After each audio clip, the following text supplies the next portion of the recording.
10 நிமிஷத்தில் செய்யக்கூடிய தக்காளி குருமா அட்டகாசமான சுவையில் எப்படி செய்கிறதுன்னு பார்க்கலாம். இட்லி, தோசை, சப்பாத்தி, சாதம்னு எல்லாத்துக்குமே இது ரொம்பவே பர்ஃபெக்டாக இருக்கும். அதுக்கேற்றது போல தான் நம்ம இந்த குழம்பை செஞ்சுருக்கோம். ஒரு முறை இந்த குழம்பை நீங்கள் செஞ்சு கொடுத்துட்டிங்கன்னா வீட்டில் எல்லோரும் டிஃபனுக்கு, லஞ்சுக்கு, நைட்டு டின்னருக்குன்னு எல்லாத்துக்குமே இந்த குழம்பு கேட்பாங்க. அவ்வளோ ருசியாக இருக்குங்க. இந்த வீடியோ உங்களுக்கு ரொம்ப பிடிச்சிருந்துச்சின்னா வீடியோக்கு ஒரு லைக் மட்டும் கொடுத்துட்டு வாங்க. எப்படி செய்யுதுன்னு பார்க்கலாம். இதுக்கு கடாய் வச்சுக்கோங்க. கடாயில் ஒரு 4லேருந்து 5 டேபிள் ஸ்பூன் அளவுக்கு எண்ணெய் சேர்த்துக்கோங்க. எண்ணெய் கொஞ்சம் அதிகமாக சேர்த்திங்கன்னா இந்த குழம்பு சுவை ரொம்ப நல்லாயிருக்கும். எண்ணெய் காஞ்சதும் 1/2 ஸ்பூன் அளவுக்கு சோம்பு சேர்த்துக்கோங்க.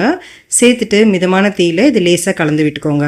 சோம்பு லேசாக பொரிஞ்சு வந்த பிறகு 2 பெரிய சைஸ் வெங்காயத்தை நல்ல பொடியாக நறுக்கிட்டு சேர்த்துக்கோங்க.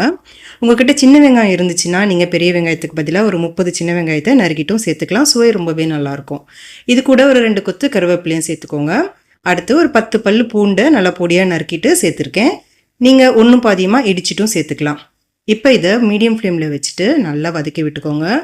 வெங்காயம், பூண்டு எல்லாம் லைட் கோல்டன் ப்ரௌன் கலரில் வரணும். அந்த அளவுக்கு வதக்கி விட்டுக்கோங்க. அப்போ தான் சுவை ரொம்ப நல்லாயிருக்கும். பாருங்கள் வெங்காயம் எந்த அளவுக்கு வதங்கி வந்திருக்குன்னு. இப்போ அடுத்ததாக பச்சை மிளகாய் சேர்த்துக்கோங்க. 2 பச்சை மிளகாயை இது போல் நறுக்கிட்டு சேர்த்துக்கோங்க. அடுத்து தக்காளி சேர்த்துக்கலாம். 4 மீடியம் சைஸ் நல்ல பழுத்த தக்காளியை இது போல் பொடியாக நறுக்கிட்டு சேர்த்துக்கிறேன். 2 பெரிய சைஸ் வெங்காயத்துக்கு 4 தக்காளி சரியாக இருக்கும். இப்போ தேவையான அளவுக்கு உப்பு சேர்த்துக்கோங்க. நான் 1 ஸ்பூன் அளவுக்கு சேர்த்துருக்கேன். உப்பு சேர்த்த பிறகு தக்காளி நல்லா சீக்கிரமாக குழஞ்சி வரும். நல்லா இதை கலந்து விட்டுக்கோங்க. தக்காளி நல்லா வெந்து குழஞ்சி வரணும், எண்ணெய் பிரிஞ்சு வரும். அந்த பக்குவம் இருக்கும். இதை நல்லா வதக்கி விட்டுக்கோங்க. இப்போ 1/2 ஸ்பூன் அளவுக்கு மஞ்சள் தூள் சேர்த்துக்கோங்க. 2 டீஸ்பூன் அளவுக்கு வீட்டில் அரைச்ச குழம்பு மிளகாய் தூள் சேர்த்துருக்கேன். உங்ககிட்ட இந்த குழம்பு மிளகாய் தூள் இல்லைன்னா 3/4 டீஸ்பூன் அளவுக்கு வெறும் மிளகாய் தூள், 1/2 டீஸ்பூன் அளவுக்கு மல்லித்தூள் சேர்த்துக்கலாம். கூடவே ஒரு 1/4 டீஸ்பூன் அளவுக்கு சீரகத்தூளும் சேர்த்துக்கலாம்.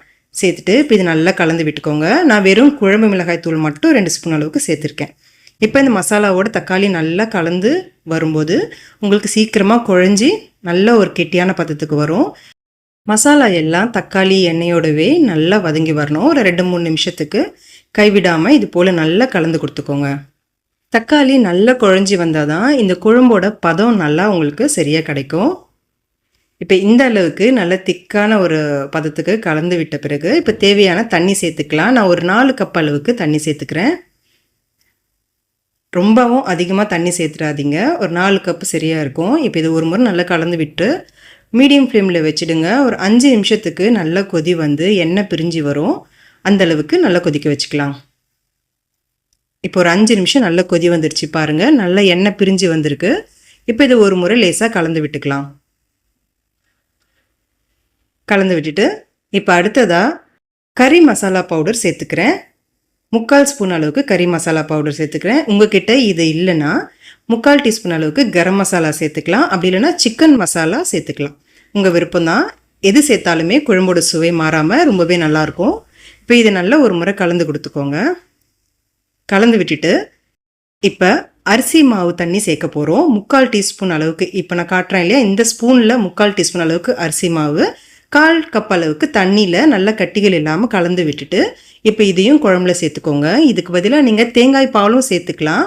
தேங்காய் பால் சேர்த்திங்கன்னா உங்களுக்கு குருமா டேஸ்ட் வரும். அதனால் நான் அரிசி மாவு சேர்த்துருக்கேன். அரிசி மாவு சேர்த்து பண்ணும்போது உங்களுக்கு இட்லி, தோசை, சப்பாத்தி, சாதம்னு எல்லாத்துக்குமே சாப்பிட்றது போல் இந்த குழம்பு சுவை ரொம்பவே நல்லாயிருக்கும். ஒரு முறை கலந்து விட்டுட்டு 2 நிமிஷம் இது கொதி வந்துச்சுனாலே போதும். அரிசியோட தண்ணி சேர்த்த பிறகு உங்களுக்கு சீக்கிரமாகவே கெட்டிப்படும். அதனால் ஒரு 2 நிமிஷத்துக்கு இது நல்லா கலந்து விட்டுட்டே இருங்க.